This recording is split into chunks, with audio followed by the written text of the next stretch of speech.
सिगांथारावनो आंनि एसके बड' blog YouTube चेनेलखौ मोजां मोननानै नायगिरि आइ आफा बिदा फंबाय बिब' बिनानाव साफ्रोमनिसिमबो आंनि अननाय आरो सिबिनायखौ जासिहरग्रोबावनाय थाबाय।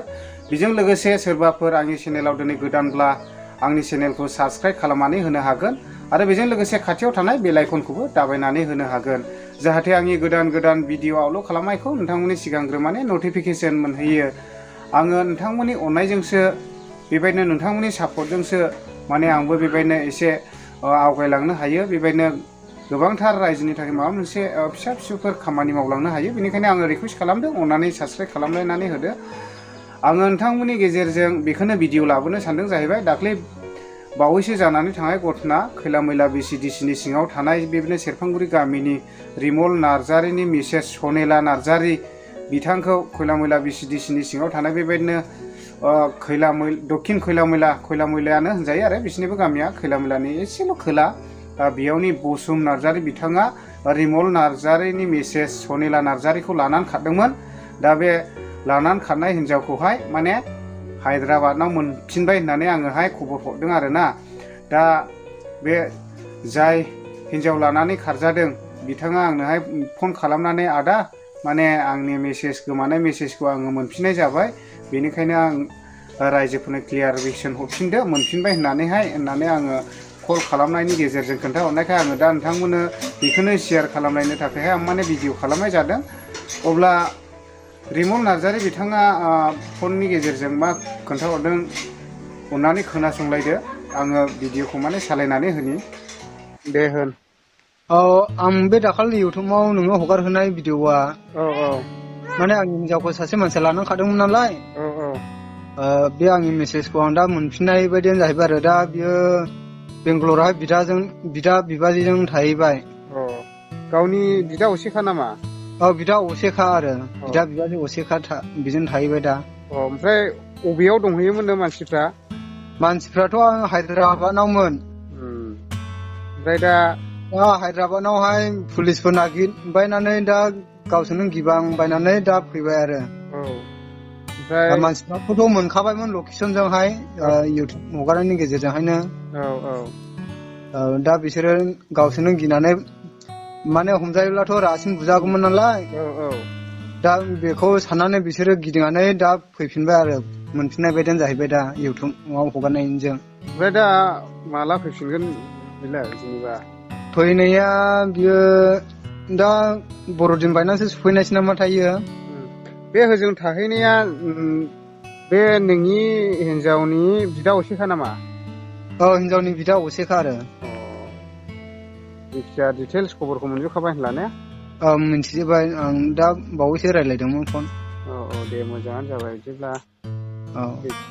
दे हामबायसै आदा, नोंनि थाखाय होनोथ' जेबो गैया जाहैबाय, नोंनि अननायजोंहायनो दा मोनफिननाय बायदियानो जाहैबाय आरो।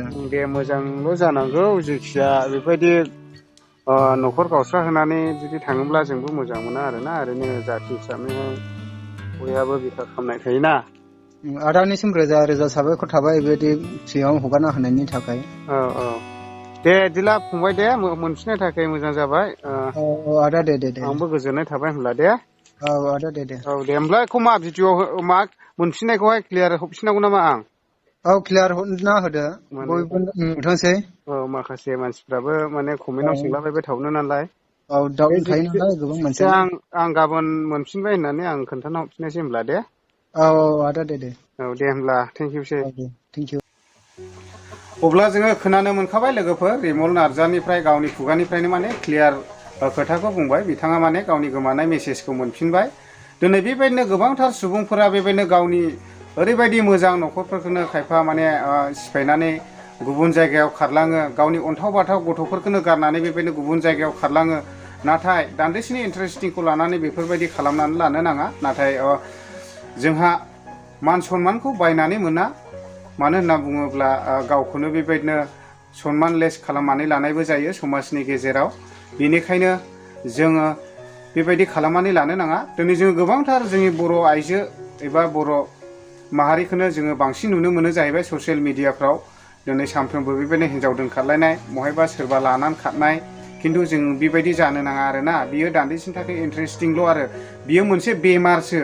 बिनिफ्राय माने गसंथानो थाखाय नांगोन आरोना दिनै बेबायदिनो गोबांथार गावनि अन्थाव बाथाव गथ'फोरखौबो गारनानै खारो गोदाव सोराव खालामलाङो जोङो बेबायदिनो मबाइलफ्राव ससियेल मिडियाफ्राव जोङो नुयो खिन्थु मानसिया बेबायदि जानो नाङा आरोना माने दाद गोसो साननाया थानांगौ आरोना जेनेबा मानसि हिसाबै बुहुला जायो थेवबो आरोना माने सानफिननो हानाय गोहोआ मानसिनाव थानांगौ आरोखि बेनिखायनो जोंनि जेसेबांनाखि बर' माहारि रायजो राजा आइ आफा बिदा बिब' बिनानावफोर साफ्रोमबो बेफोरबायदि गाज्रि सभाबफोरखौ लानो नाङा आरोना लोगोफोर बेनिखायनो रिकुवेस्ट खालामदों रावबो बेफोरबायदि जानो नाङा बेबो न'खर हिसाबै एसे एनैया जालायखायो बेफोरबायदि माबा मोनसे फिसा फिसौ बानलु संख्रिनि जालायोब्लानो बेफोरबायदि गारनानै खारनांगौ बा माबा मोनसे गोदान न'खर साननांगौ सिन्था खालामनांगौ लुगैया बेफोरबायदि साननो नाङा बेनिखायनो